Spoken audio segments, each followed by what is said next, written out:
Μαρία Βέργη, είμαι υπεύθυνη στο συντονισμό εξυπηρέτησης επισκεπτών στο Κέντρο Πολιτισμού Ίδρυμα Σταύρος Νιάρχος. Ήταν πολύ μεγάλη έκπληξη για μένα όταν πρώτο ξεκίνησα εδώ δουλειά. Δεν το περίμενα ποτέ και μάλιστα επειδή περνούσα αρκετά συχνά από το εργοτάξιο λόγω του ότι δούλευα στο κέντρο, οπότε η επιστροφή μου πάντα είχε ένα κομμάτι του Κέντρου Πολιτισμού. Πάντα το έβλεπα να φτιάχνεται, να μεγαλώνει και έλεγα πόσο ωραία θα ήταν να δουλεύω σε αυτό το χώρο και το όμορφο αυτό περιβάλλον. Και τελικά τα κατάφερα. Συνέβη. Φυσικά και υπήρχαν δυσκολίες στο νέο ξεκίνημα. Όλο αυτό ήταν πάρα πολύ μεγάλο για μένα. Οι πληροφορίες ήταν επίσης ασταμάτητες που ερχόντουσαν καθημερινά και υπήρχε άγχος για αυτό το νέο ξεκίνημα. Γιατί ήταν νέο προς όλους, ήταν και όλη η ομάδα πάρα πολύ καινούρια. Οι σπουδές μου είχαν να κάνουν κυρίως με τη διοίκηση επιχειρήσεων και σαν να το ήξερα ή σαν να το αποζητούσα, είχα κάνει την διπλωματική μου πάνω στην δημιουργία εμπειριών στους πελάτες. Οπότε εκεί κατάλαβα το πόσο σημαντικό είναι η δημιουργία μιας εμπειρίας από πράγματα που ενδεχομένως να μην έχουμε στο μυαλό μας ότι ο άλλος θα παρατηρήσει, το οποίο μπορεί να είναι από το πώς θα μυρίσει ένας χώρος που πάει, δηλαδή έχει να κάνει περισσότερο με τις αισθήσεις μας, με την όμορφη μουσική που θα ακούσει και όλο αυτό κάπως σιγά σιγά με έκανε να αναζητώ κάτι το οποίο να έχει να κάνει με την δημιουργία εμπειριών.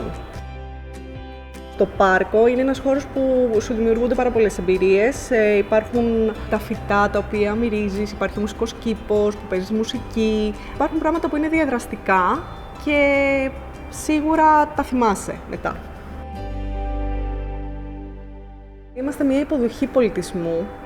Λόγω των φορέων που υπάρχουν εδώ, η Εθνική Βιβλιοθήκη της Ελλάδος και η Εθνική Λυρική Σκηνή, υποδεχόμαστε κάθε μέρα πολλούς διαφορετικούς επισκέπτες. Και ένα βασικό πράγμα που κάνουμε είναι ότι έχουμε πάρα πολλές εκδηλώσεις οι οποίες είναι προσβάσιμες προς όλους, είτε δωρεάν, είτε με ένα πάρα πολύ μικρό αντίτιμο. Οπότε δίνουμε την ευκαιρία στον κόσμο που ενδεχομένως να μην είχε τη δυνατότητα να παρακολουθήσει δρόμενα στην Εθνική Λυρική Σκηνή, στη βιβλιοθήκη. Ακούγοντας τις ανάγκες του κόσμου, στην ουσία και εμείς βελτιωνόμαστε και τις αφουγκραζόμαστε και πάμε λίγο με τη ροή που επικρατεί τη δεδομένη περίοδο, την κάθε στιγμή. Προσπαθούμε να παρέχουμε την καλύτερη εξυπηρέτηση η οποία θα τους δημιουργήσει μια ανάμνηση, την οποία θα την μεταδώσουν και θα τη μεταφέρουν στους φίλους τους, στην οικογένειά τους, οι ίδιοι θα επαναλάβουν την επίσκεψη.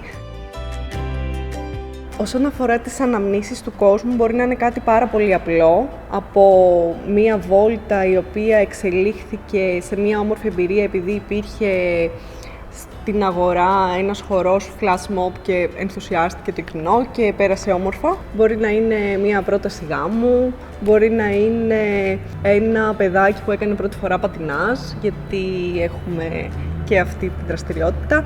Οπότε η δημιουργία αναμνήσεων στην ουσία είναι κάτι το οποίο επιδιώκουμε και από μια πολύ απλή εξυπηρέτηση. Δηλαδή, μπορεί να έρθει ένας επισκέπτης και να προτείνεις διάφορα πράγματα να κάνει και να μην τα έχει στο μυαλό του και να του φτιάξει τη μέρα και να το θυμάται. Είναι σαν κολλάζ από στιγμές διαφορετικές, διαφορετικών ανθρώπων που αυτό έχει και την ιδιαιτερότητά του. Κάθε φορά είναι ένα νέο challenge, ας το πούμε.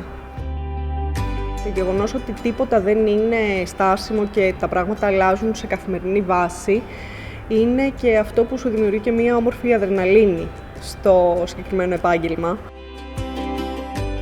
Σε έναν νέο άνθρωπο θα έλεγα να είναι καλός ακροατής, πάντα μαθαίνεις περισσότερα όταν ακούς καλύτερα, να κατανοείς τι σου ζητάει ο άλλος και μετά ανάλογα να πράττεις. Δηλαδή είναι ένας συνδυασμός πραγμάτων που πρέπει να έχεις την υπομονή κάθε φορά να το κάνεις σε ξεχωριστούς ανθρώπους. Αν κάποιος ακολουθήσει αυτό το επάγγελμα να είναι επικοινωνιακός, να είναι υπομονετικός, να του αρέσουν τα διαφορετικά πράγματα, να ξέρει να βάζει τα όρια του και να μην τον επηρεάζουν σε προσωπικό επίπεδο τα τυχόν παράπονα που μπορεί να προκύψουν. Η συνεχής επαφή με τον κόσμο είναι πολιτισμός γιατί είναι κάτι αμφίδρομο, δηλαδή είναι κάτι το οποίο παίρνεις πράγματα από τον επισκέπτη και αντίστοιχα δίνεις και εσύ ό,τι καλύτερο μπορείς. Οπότε, επειδή ακριβώς και δεν υπάρχουν διακρίσεις, δεν υπάρχουν όρια ηλικιακά, τίποτα, όλο αυτό προάγει στην ουσία τον πολιτισμό.